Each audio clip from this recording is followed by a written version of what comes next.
What if your next big idea could revolutionize an industry? Today's guest, Ghazenfer Mansoor, is making that happen every day.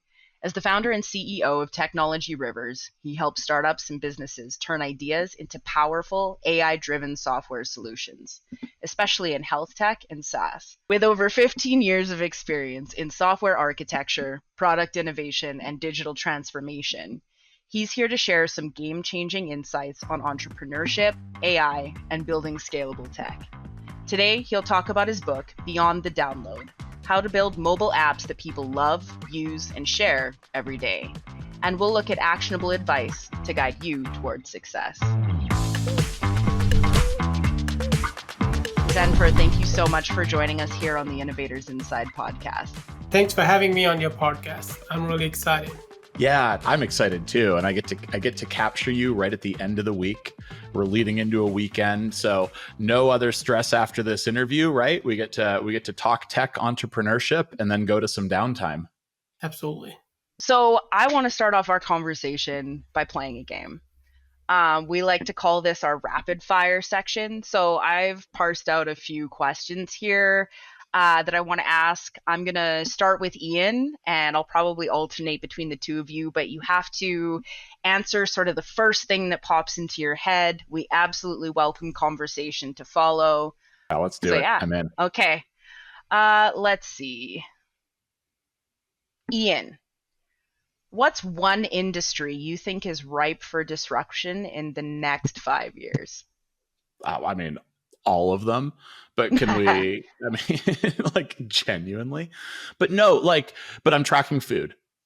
Like, I don't know if disruption is right, but there's so much incredible innovation happening in food, from health to transportation to productivity and disease management to substitutes to distribution. I'll stop there. Just food. That's interesting.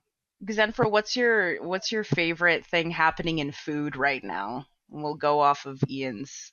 There are many. So seed-based diet. I make my own almond milk at home. Love that. So yeah, I'm a big fan of non-processed food. Not that I still don't like, but having 3 kids at home, so you do still eat sometime, but try to avoid. I got to tell you, I know. I mean, this has been a conversation for decades, right? Like, how do we move away from sort of the processed packaged supply chain, particularly in North America? But I have seen such incredible startups working in spaces that are, some of them are controversial, right? Lab grown meats that are, fully identical to live counterparts, things like that.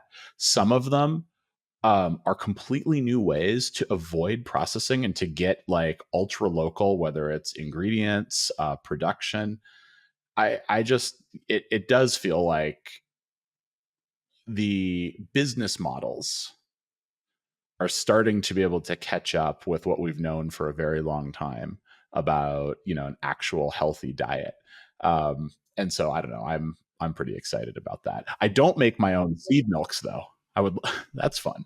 But on the same, I think we do see a lot of innovation and a lot of activities on the longevity side. People, I mean, it's relevant. That's the focus. Like, everybody wants to be healthy, live longer. So a lot of innovation happening in that space. Yeah, you got Brian Johnson right out there. One of many out there publishing every single health metric, including every single thing that he eats. And I think he counts food pretty high. Yeah, longevity. Wouldn't we all like it? And healthy longevity. That's a fun one. Yeah, but I mean, he also dedicates a ridiculous amount of hours a day towards that longevity. That's true. Like, yeah. So I think there's that aspect too, is do any of us, do innovators have the time to... Well, yeah. And I know we really dove in on this, but when you talk about sort of the business model and things that are changing, right? The reason that I'm really excited about food innovation, it's not new brands and new distribution mechanisms.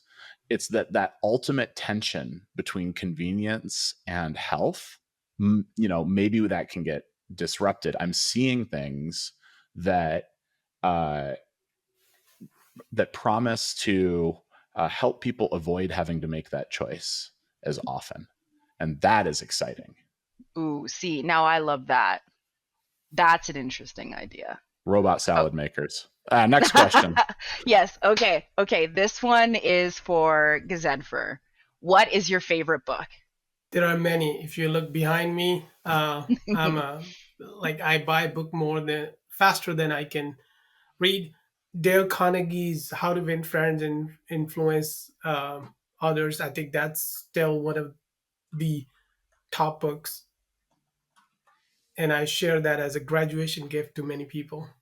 Ooh, why is that? Because I think as those kids are graduating and they go into the real world, I want them to understand really how to make friends, how to influence others, as whether you're a worker, whether you're an engineer, whether you are a salesperson or entrepreneur. Book is for everybody. Well, those are just absolute critical skill sets. I haven't read that book. I feel like I should. I've heard of it 1,000 times, and I think it's famous. And I haven't read it. Are there any lessons that stand out to you? There are many. One of them, there was a story about like remembering people's name and Yeah. how to respond. So obviously, every chapter has a one lesson, and it's all amazing. Well, I got to tell you that's one I'm working on with my kids, and I'm terrible at it. So I'm going to go read this book. Yeah, that's one for the show notes for sure. All right, Ian, next question for you. Are you a morning person or a night owl? Like one Night of your owl. best ideas? Yeah. Yeah. That's it. Night owl. 100%. Yep. Okay. Actually, I am too, but it's more like I'll be asleep and then I kind of jolt awake and I'm like, oh, I have to write this down right now. And so I have like a little journal that I keep on my nightstand for those weird like 1 a.m. or like 3 a.m. jolt awake moments. But totally. Well, and that's like, by the way, that's like such an interesting area for creepy AI, right? So, because it happens to me too. And in fact, I think I might just be making all this up, but I'm pretty sure that there have been a number of studies that connect, writing down and documenting what's happening in your dream state to everything from creativity to lucid dreaming to like a whole bunch of really interesting stuff. But you have to actually remember to do it. And like, how often do you jolt upright and want to document something, but then just put your head back on the pillow? I do that all the time. Hey, we have AI, little pin sleeping next to us, one of many sensors listening to everything that happens, and boom, it helps you remember in the morning and jog your creativity. There's a free startup idea for somebody that wants to put a microphone in people's beds. that is creepy, but that is cool. It's very Black Mirror, that. Like, yeah. Yeah, but great idea. There'll be some, I mean, it genuinely, it feels inevitable. And the really interesting thing is going to be, what is the innovation experimental tension, to get there in a way that fits in the expectations of society and all that. And there's innovation is full of failure. I think there's going to be a lot of failures on the way to something that I would actually want to use. Yeah, absolutely. But I'm willing to invest in those failures. So, come to me with a proposal. Well, I mean, that's the thing though, right? Like those, even investing in those failures, like leads to success down the road in some other fashion. So I wouldn't call it a failure. I would say it's another learning. Every failed project is a learning. So like fundamentally, I love this. I just, I want to give you a high five through the screen because I agree with you, right? Like any failure you learn from leads towards something better. But you jumped out really quickly with that. And how did you learn the importance of learning from failure? If you don't fail, obviously, then you don't grow because you feel like you're always right. So the only way we try hard is because we didn't achieve what we wanted to. I grew up in poverty, so that means the life was not easy. So you have to be persistent. You have to have a thick skin because you'll get many no's, many pushbacks. Mm, So obviously, when the road is not smooth, it's rough, you will fail many times. So, but there is no choice. So you have an option of just go back, sit, or keep trying. So one failure in a business or exam or anywhere doesn't mean we sit back. So in my case, again, I can go more deeper into any of those. Like for example, in my case, I had a SaaS startup before. So that experience is the reason behind this business because looking back, I can see that had I not gone through that experience, probably even this business was not as successful because the lessons learned from that previous SaaS startup were applied to all the different projects that were working with the founders. It helped us got there. totally. Let's, I actually want to hear more about that. That's, let's use this to jump into a little bit of your story. Like you're sitting on the other side of a screen talking to us about innovation. Can you tell us a little bit more about how you got there? You came from humble roots. You faced a bunch of challenges that I think help you learn a bit of an entrepreneurial mindset. But tell us a bit about your background, and yeah, tell us about the the formation story of your company. Yeah, so I grew up in Pakistan. That's where my education is. Again, as I said, growing up in poverty. During my school time, college time, I was tutoring or doing some side gigs to make some money. I didn't realize, I thought I'm just doing the regular. By looking back, you can say, oh, that was the entrepreneurial things. But for me, those were all just side hustling, doing certain thing along the way to get to the next stage, like next semester, do the work part time, pay for another one. So those things were happening. So obviously, those opportunities make you more stronger. I feel like if you are coming from those background, that will make you more hungry because you want success. You don't want to be settled. And I'm one of those people who just don't want to be sitting and giving up. So I am persistent. That's what I try. Um, so coming to US in 99, worked with again different startups. So I worked with one startup that also had a very interesting story because we built the product. Um, we raised some good money, and this was pre iPhone and Android time, Mm-hmm. and it didn't make it to. We had to close it. So I was not the founder. I was the one of the early engineer of that. But that's also brought me to the mobile space because that was in the mobile space, and but the phones were not ready. So you can like you had a powerful platform very similar to like as you built like the BlackBerry Enterprise Server App Store features, like you build the app, have security features, MDM, all those things were there, and we were deploying on Sharp Doris and some of those. So now you realize the carrier, the device manufacturer, they're all different. So there is not easy now. I think when Apple and Android came and Google came, they solved this problem because now unless you have a deal with the carrier, because Apple was first, iPhone was first launched with AT&T. So without the carrier support and at the OS level, you don't have um, much power. So, uh, so those were the lessons learned. Obviously, that was more of on an innovation side. But for me, that was my background on the mobile that we can talk later. Uh, Coming from those experiments as an engineer, you always want to build things. So when I was working with once that startup finished, I started doing consulting, and then I said, well, no, I want to build a product. So I started this recruitment software, SaaS, and that's where we learn a lot about building product. Yeah. Now, coming from an engineer, who have built things in a traditional way versus now suddenly you're writing your own check. So all those things are different. How you build. So as an engineer, we always think about building a strong foundation. Oh, need to have a scalable architecture and all of those. And now I talk about those in like why software projects fail, because some of those things we did, we built a strong product, really good one, but then we realized nobody's coming to use it. And that's when we went back to Mm. the whiteboard, redid that. We spent a lot of money, rebuild that product. Once we have a better user experience, uh, product management, and everything, suddenly now we started getting the customers. So that was a lesson learned from that startup.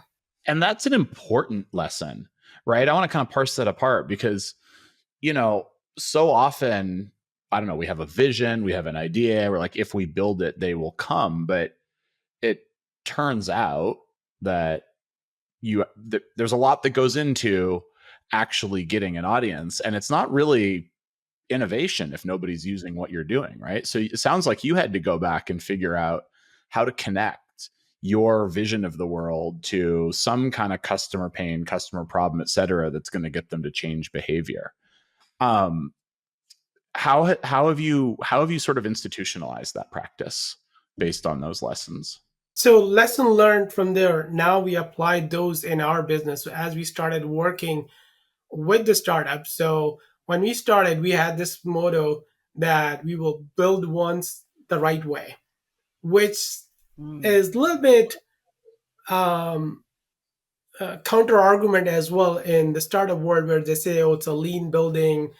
You want to build and then iterate and learn." Sure. So again, so it's counter argument, but at the same time, that is the right way to do it, because startups do not have a whole lot of money. If you only have a 50K or 100K to build your product, you need to get to a certain state where you can raise more money, get customers, or you're going to be out. And we have seen those stories so many times. Many customers come to us. We fix a lot of those broken projects, but many times they're out of money. So that process of building right the first time is really critical. Well, that Mm. means you have to come up with more like a hybrid approach of agile as well as a lean approach, so that you are not building something people do. Well, that could also mean that whatever is your initial discovery, your MVP may be 2 weeks long, or your MVP could be a month long. But even that one has to be very clear what you are building, because in our world, we push for building the MVP that's usable. If you can't Yeah. bring a customer on that MVP, that's, yeah, people can call it, people, you can experiment certain things, but in reality, that MVP has to be usable. And I always give an example of how you have your vision of mansion that you want to build, that could be millions of dollars, but you're starting with a studio, not with a Yeah. room. Because if you build a room that has no bathroom or kitchen, you can't live it. So it's not about building a wall and using it, but it's a studio that has, it's small enough, but one person can live, but it has a water, electricity, kitchen, and everything. So, and then expanding it to what you really want, but having the right foundation from a day one. I actually I love that. I love that metaphor, and I want to explore it a bit in a second. But I have a question for you. So when you talk about getting the foundations right, it reminds me of a book that I love called "How Big Things Get Done." And it's, if for those who haven't read it, it's wonderful. Or I listened to it on the audiobook, equally wonderful. But it talks about the challenges that lead to large project failure and complications, as well as some of the patterns that lead to success. And it covers everything from the Sydney Opera House to skyscrapers to home renovations and things like that. But it is really interesting because, Ghazenfer, like you're saying, its core thesis, and I promise this doesn't spoil it for people that want to read or listen, but the core thesis is basically you have to spend sufficient time planning before you build. Now, to me, there's always been a tension between that and the lean model. the experimental model, the iterative model, where you sort of refine your plan as you build. I'm curious if you have any thoughts on that, because it sounds like you are trying to bridge the gap in your software projects. You are trying to both plan sufficiently to get an MVP out there, but allow room for experimental iteration. How do you do that? Yeah, absolutely. So we have a process called, we call it a blueprint process. So again, I'll go back to the house example. You sit down with a builder, you say, I want to build this house. They may give you a high level um, idea of what it's going to take. They show you some ideas, right? But then as you define what you really want based on whatever are your parameters, whether it's a budget, timing, and all of those. So you agree on something. And then once you agree on that, in our case, we said, okay, this is a smaller version of, like, you already did your customer discovery. And let's say that customer, with that customer, you got a commitment that if you build these one feature, one or two features, they will use it. And those are the most critical features that they want. You just build that. And so let's say if you, and that's your um, core MVP. In this case, if you're talking about the house, it's a similar way you create a blueprint. Blueprint is where you know exactly how the house would look, what direction, what size of garage, what size of rooms, how many layer. You want to have those things up front because it's going to be difficult later on to build the basement once you build the house, right? You can always, you could, there are ways, but the cost effective way is that you know that all of those things and you start with the pieces that you can always furnish that later on, but you can still have the right foundation, and then you Yeah. build one piece. So in our case, that blueprint is the one where you really draw everything, your flows, your mock-ups, like how the application would navigate even with one feature. Because one of the challenges we have seen, the customers come in, they said, oh, we want to build this, but if I, for example, say many time, okay, what does the outcome look like for you? Many times it's generic, so you want to Mhm. define. I said, let's imagine, visualize that you build this product today, it's done, I give it to you, and how would you verify it? How would you say this is good for me? What would be, what is the outcome look like for you? And if you can elaborate that upfront, then that would help us build the right product for you. So that process of that blueprinting, mapping, because even in the AI world, for example, you have the input and it says, I want to have my AI give me this thing. Okay, give me the queries that you'll be running in on your chat GPT or whatever that you're imagining, and this is the final output, this is how you're expecting. And then it's much easier to map those once you define that clear flow.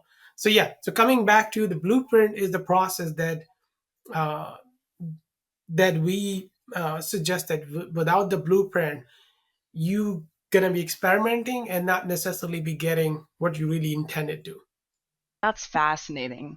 So then if we look at sort of the thesis of your book, is that a piece of the foundation of your book? Because I know that we've heard many times, like, if you can think it, there's probably an app for it, or there's an app for anything or something like that. So I think the two pieces are, how do you build something and be confident that people want it, and then afterwards, how do you promote it or make it known amongst the noise of all the other apps that are out there in the world? Yeah, so the app solves a little bit of a, I mean, it's broader, it's for early as well as late people. So it talks a lot about how to build the app that people use, share, and love every day. So the challenge in the app world, I can't even count the apps on my downloaded on my iPhone. I keep scrolling. It's hard to find unless I know I have to search for it. It's Sure. so, and you scroll many pages. There are important apps, so it's not that those many of those are unimportant.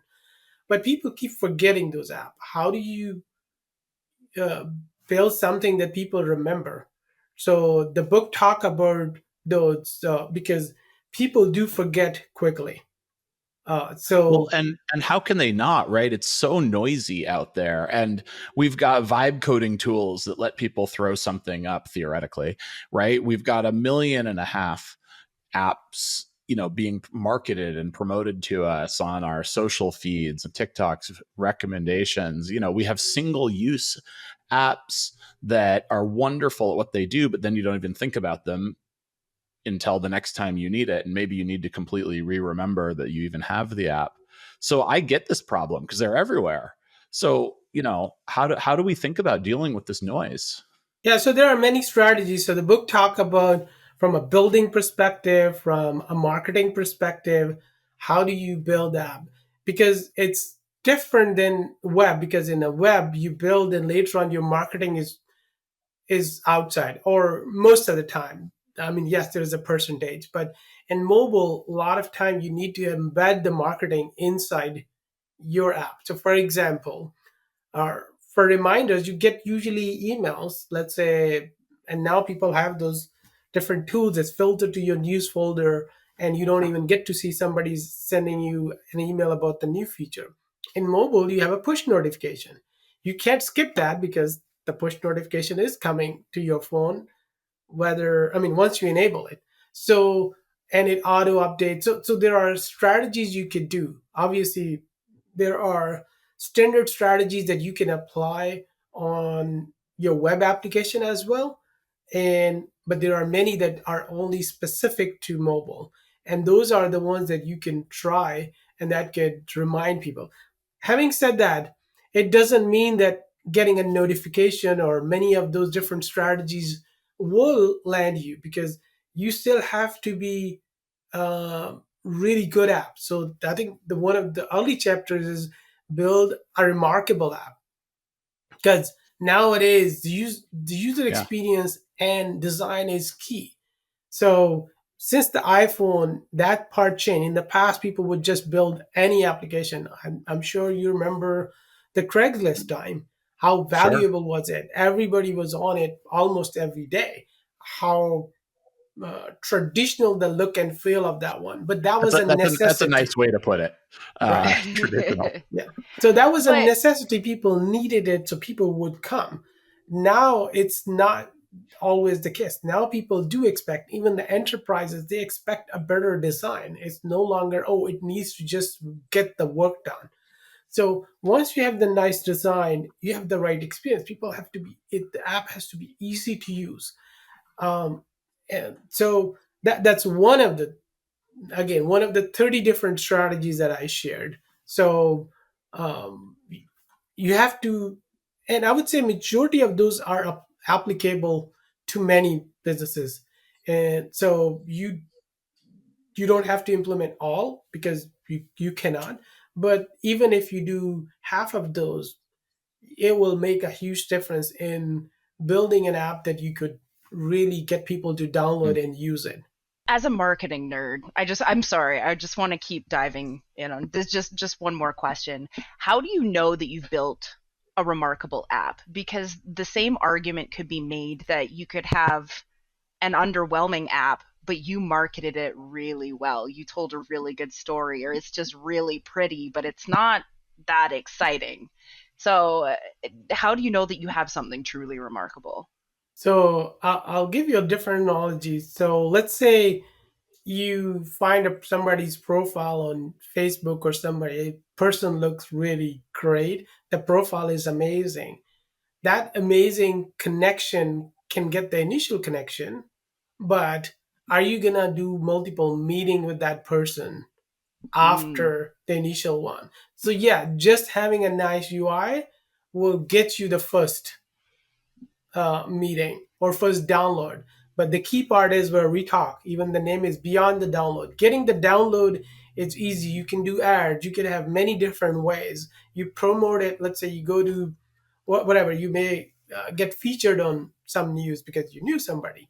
But even you don't get that easily featured. But assuming you are able to, you got on the news like TechCrunch or somewhere.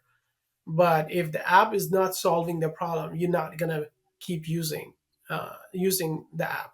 I kind of love this idea of looking at apps like a dating profile. You know what I mean? Like I think that's a really very unique way to look at technology is would I go on a second date with this software?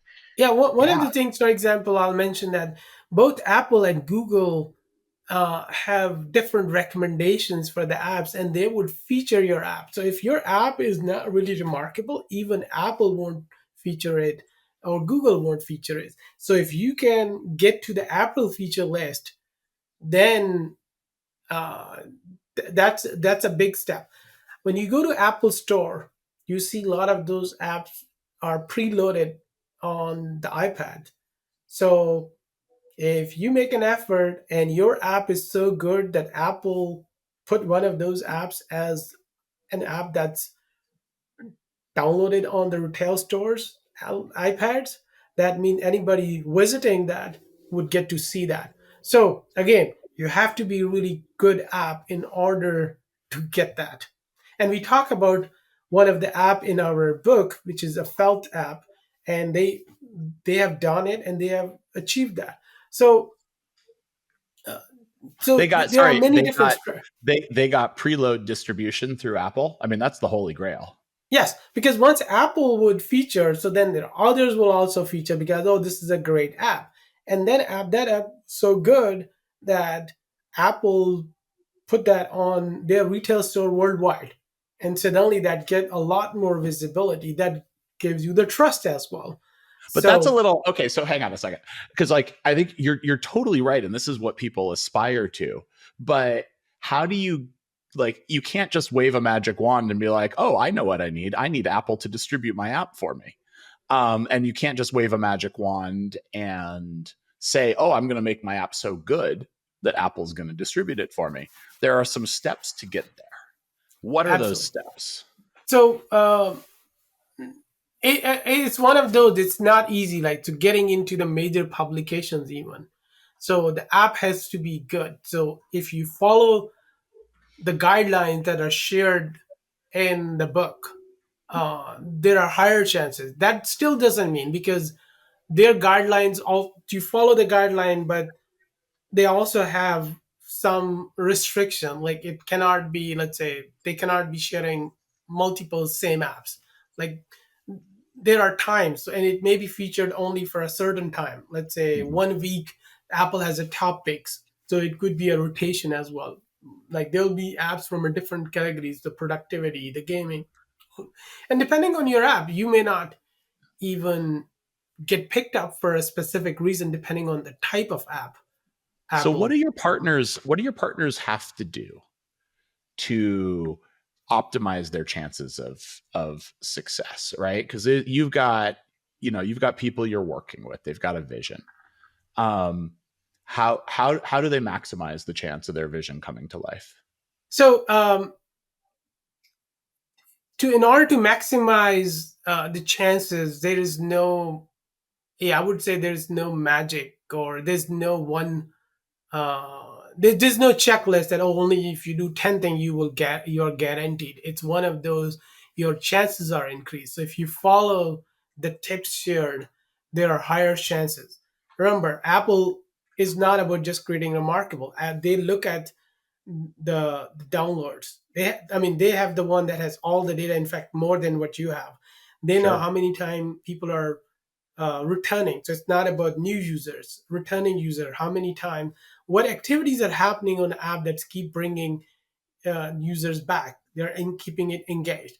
So all of those activities will make it. Let's say if you build an app and you don't even have to mention, they may reach out to you because they will see so much activity happening from around the world on that one app. So Yeah, it will get picked up by somebody for a good way or bad way, but totally. once the app has activity, everybody will look at like what's going on. Why is this app so popular? Well, there is certainly, I think, a truth that success breeds success. And the trick is always getting over that first roadblock. I want to talk about what's been changing in the world over the last few years, right? I mean, we have to talk about AI because everything's AI these days. How has your world changed with I would say, the last 3 or so years of AI coming into common parlance in a new way and with some new assumptions about what should be possible in technology. AI is opening a lot of doors now. What we are seeing is a lot more innovation happening. So it's like that late 90s when there was a lot of talk about the web and a lot of new sites and apps the innovation was more on that side. This is way bigger than that because now it's not really just AI, it's opening up a lot of those opportunities. People are getting a lot of different ideas. So whether it's on the prediction side, we get a lot on the healthcare prediction side, but there are others as well. So I mean, we're having conversations with legal, with financials. People have this first that a lot of that data that you could analyze and predict a lot of that and do things based off of that, food related. So there is Sure. so much happening. Now, obviously, as people are coming up with these ideas, that's opening up doors for us as well, because as a software development company, people do need to build those software. And what we have done in our company, uh, we we have made, I would say, we have a mandate of 10x productivity in our company. We have those. We have a money allocated for every single person. They can buy the tools, but they need to show the productivity. Yeah. So like change is difficult. So when it initially came, obviously there are certain people. We were doing AI project, building traditional models, training them. So we were doing that. Then we did um, um, the generative AI, and then all these different tools coming, the vibe coding. We we started making effort, but then change is difficult, so we had to push this change into the company, throughout the company, that everybody needs to be. So we gave them access to the money. We gave them access to the tools so that they could try and innovate on those. So now we use AI pretty much in every department in our company, whether it's sales, marketing, content side, development. All of our developers use AI, whether it's using Cursor, Cloud Code. In our sales department, even we create POCs directly. Like if somebody reach out to us, many times we create a POC using vibe coding in few hours before our meeting with that client. So a lot of those opportunities Okay, are wait, like hang on. That's interesting. Hang on. You just said that, like, when you've got an inbound prospect, you can show up with a POC or, some kind of conceptual thing in code to that first meeting. Is that right? we have done that multiple times. The first one was we got the lead on Friday. I sent a message to my guy over the weekend. My meeting was at 12:15 Eastern time on Monday, and mm, or before that time, I got a video of the POC that was created using that requirement in 4 hours time. I mean, and is this as simple as your team like getting really good at prompting Replit or Vercel, or is there something deeper going on? It's a combination with time. Obviously, the first iteration, obviously, everybody was just using, even myself using AI just like a search, but then gradually got better. So we use different, like for example, it could be, let's say, using a combination of those. You get those requirements and maybe use a different tool to create the initial set of mockups, and then another tool to generate the code. So it doesn't have to be just one, let's say Replit or Lovable, because each of these tools have limitations. Mm. So whatever are the tools that are good in, so we use the combination of those. But yes, prompting is definitely uh, really critical. Now it's changing how people are articulate. I feel like it's also a good problem to have, because developer used to be more of, developers are the one who mostly follow instruction, or somebody else is doing the product management and giving them guidance. Hey, this is what we need to build, and they would build it. Yeah. Now developers have to think differently. Now they have in order to create problem, you have to be able to articulate the problem really well. You have to give a So background of what needs to be done. I wanna jump in on this actually for a second. Because I've been struggling with this, and within our own in-house engineering team, have been struggling with this question of, you know, what is changing in the different roles that different people play in product definition. So you said developers have to think differently. In your mind, does that mean that all developers have to think more like, sort of a product engineer? It's not about implementation to spec, it's about what are we trying to accomplish? Or is there something deeper going on there? Yes, yes. So developers have to think like a product engineer, like a solution architect, because uh, the traditional ways are not gonna. Even if you're building what you're like, so if you're using, let's say, even cursor in your IDE, you still have to give the right instructions. If your instructions are not right, so for example, if you're generating a code and you ask ChatGPT or the cursor or whatever builder IO or whatever the tool you're using, and says, "I want to build. Give me a code that's clean," for example. That's very broad. By default, somebody may write it, but you have to be very specific in terms of what you want. So then it will, like for example, you specify your clear rules. This is how we write variable. This is how we write constant. This is the structure of my library. So you want to give the existing code so that it learns from your code and generate the code that you, because the code generators were already there. So now if you get another one that's building a code that your team is not familiar with, or suddenly there will be more challenges. In fact, that's a bigger thing, bigger challenges nowadays happening, because if you hear 90% of the AI projects are failing, it's many of those reasons because people started doing the white coding, but now you can't use it. It can't go beyond certain, because now you build a code that's even deployed, but now you're stuck. How do you make it scalable? And now you suddenly start using AI to optimize, or even just when you start, let's say, you refactor the code, suddenly you change something that developer didn't know and start see the different behavior. Now suddenly people say, "Oh no, this is bad. Just go back to the traditional." But no, that's not the solution either. Now that's where, how do you take that vibe coded initial POC into something that is more production ready? Because in some tools will just give you a code all in, let's say, few thousand lines just in one file. You have to take it next, optimize it. So there is a work that needs to be done. So vibe coding is great. Vibe coding would get you somewhere for proof of concept. In the traditional way, you were using just Figma or hand sketches to clarify the concept. Now you can get to the next step, build even the POC using the AI to get to the next step. Okay, that's interesting. So you also mentioned, so you've implemented sort of AI, the use of AI autonomously for anyone across your organization. Is that correct? You said most of the folks on your team are using some form of AI tool. That's right. How does the team feel about that? Like, are you met with resistance? Are they excited about it? Are they bringing you tools that you've never heard of that are new and fresh?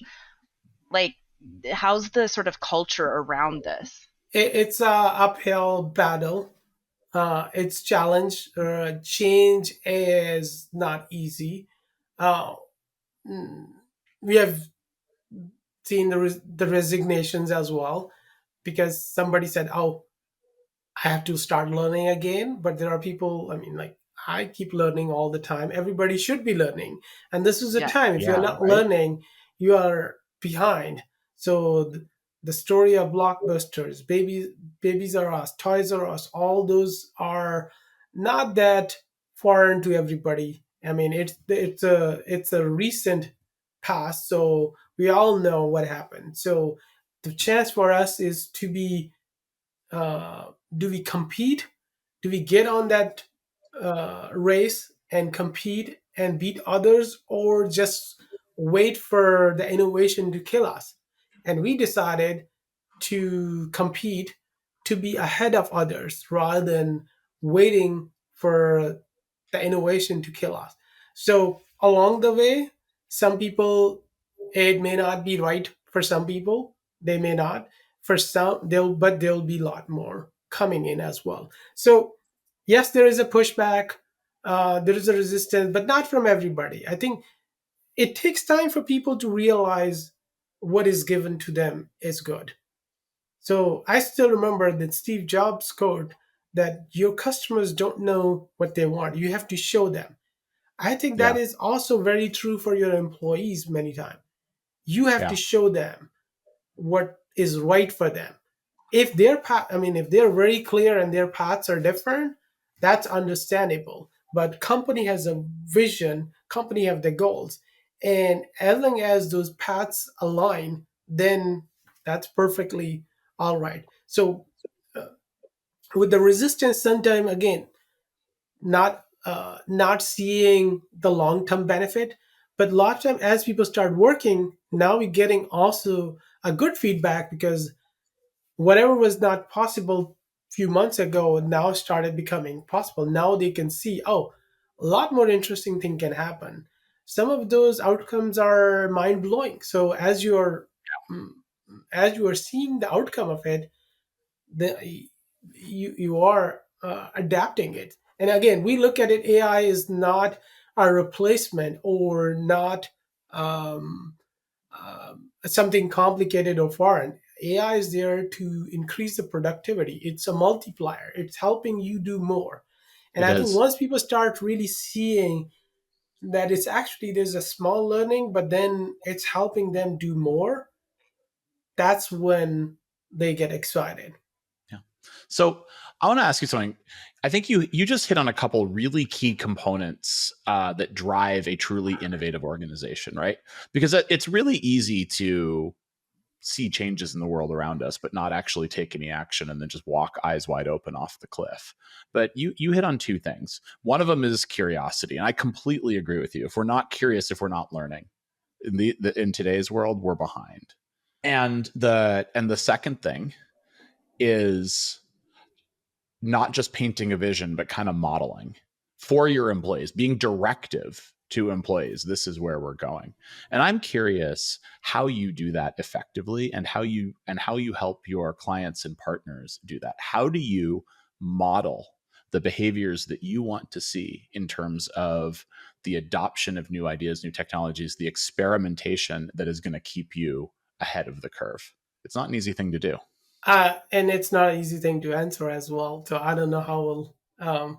But yeah, so as I mentioned, so we have these once a week exercise. The whole company we get on a Zoom call. We talk about that's a AI goals call. So we have a quarterly goals, and then people will have a certain task to achieve in us, and those every month, A and quarterly then AI goals call. well, yeah, so we have a quarterly eye goals, but the weekly call where we see Yeah, the progress as well, and sometime just as people are learning. So, for example, somebody learn, that's for cool. example, a new vibe coded tool. They'll be sharing. We one meeting we did, let's say, how to create GPTs. Another one, Claude and Chat GPT projects. In another one, AI agent. Another one, we use Creo AI. In another meeting somebody shared how to do, let's say, an agent like automation tool. So every time we're doing, so it's like a lunch and learn, but those are also then the quarterly goals. And then we made it mandatory that everybody has to do, for example, prompt engineering, context prompt engineering as well, because if you don't know the basics, you're going to be missing. A lot of people by default assume we know the stuff because, oh, how difficult is prompting, but you underestimate it unless until you really get into this. We said no, it's a mandatory, so that everybody has to do the training and share that training. Yeah. So, and then we will do Q&A. We did the same exercise for our health because we do healthcare like HIPAA. So everybody in our company is familiar with how the HIPAA development, QA perspective from project management, from our development. You need to build that training kind of. So we build that interactive one. and now we're adding quizzes into it. So as people are doing the, and this is where I mentioned earlier, there was a pushback, but then people started seeing that, because once people start to learn and they really get excited. So it is a change. It's difficult, but that's one way we are doing. There are, and again, we're learning as well. We will continue to uh, learn and improve. And the second thing I mentioned earlier was allocating the money. So that people, because there's so many different tools coming. When we started initially, people will experiment, then there are limitations. So then we started investing in those so that people are able to use different tools, and that creates a differentiator as well, because not everybody is giving that much. So then that's a big benefit. Now when it comes to customer, it's a bit challenging, obviously, because in our business, one of the things we do is uh, we we don't always just listen to customer and just do what they tell us. We Sure. always push back. There is Yeah. always, because No, we that way believe the lies software. madness. Right. Exactly. And so, because we always, and sometimes it gets into a complicated conversation as well, like, oh, we're challenging our business model. Well, we are not challenging the business model. We are just um, challenging the approach, so that just to see if the alternates have been thought through, or at least we will get the answer by pushing back on a certain thing, right? So most development, so there's a lot of interactive work, so you have to get clarity on many of those things. We have to show what we don't see, so, or what they don't see. So a lot of those things we need to do. So working with the customer, also guiding them how the whole process work, this blueprint process that I talked, not everybody is familiar, because by default, what do you hear? Oh, we're looking for a developer. Why do you need a developer? How to build this X thing? So I tell, it's like hiring a handyman or one of the workers that were building your house to build the house, because it's not really just building the house, it's the foundation, it's the whole direction that goes into it. So software is like that. So what needs to be built is more important. And then uh, and then how, once you know these two, then you can have anybody build it. So same goes into, as you're building, whether it's AI or non-AI projects. AI is even more complicated, because now a lot of people have a misunderstanding of what the AI is. Oh, Yeah. because people are using ChatGPT and feel like ChatGPT, like, oh, we'll just give in the prompts and it should give us the answer. There is so much more into it, that if you don't know that, then it's gonna probably fail your project. And that's one of the reason you hear, like, majority of the healthcare, the AI projects are a failure, because they're not ready for it. They didn't think through. They just assume that if we just plug in AI, it's gonna solve Magic. the problem. Like, yeah, I can say, oh, we just want to put OpenAI API integration, and we will have AI integrated into our Although I'm not workflows. going to lie, I think I've given my engineering team guidance like that occasionally. Hey, like, why don't you just infuse some AI and then our problems will be solved? So I get where that comes from. Yeah. Well, there's a lot of actionable insights, I think, from what you just said. It's time for us to start wrapping up soon, but I do have one last question.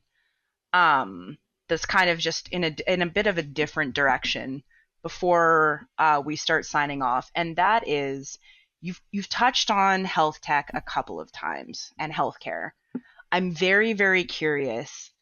What are some of the most disruptive trends that you're seeing on the horizon right now? The most important one that we are seeing is the predictability part. Everybody wants to predict the diseases, the symptoms, the personal health prediction. That's the most demanding for us. People are looking to get more insights into the personal health data. So, and that's not really just the personal health, obviously, in overall healthcare, but this is where we are seeing. But there are a lot of more other areas as well, with on the oncology side, on the cancer, on the other diseases side. So now that you have a data, so you can have a lot more insights into the data. So, and it's much easier compared to before. No doubt. Yes, there Yeah, are failing. It's just because people are not familiar with it, how to do it. But once you know how to do it, then it's much easier. amazing. Well, thank you so much for joining us today. If folks from the audience want to get in touch with you, how could they do so? LinkedIn or whereabouts are you hanging out these days? So my LinkedIn, easy to find with my name. You won't find anybody else with this name spelling. My first name, Ghazenfer.com. That's my personal website where you can find more about my book as well as my own podcast, which is Lessons from the Leap. And then my business website is technologyrivers.com. So if anybody is interested in working with us on any of the project, whether it's AI, AI enablement, any app development, or any conversation about the mobile app growth strategies, happy to chat. Ghazenfer, it's been an absolute pleasure. Thank you for joining us on Innovators Inside. This has been a lot of fun. Thank you. It was a pleasure having on this podcast. I really enjoyed this conversation. Thanks. Cheers.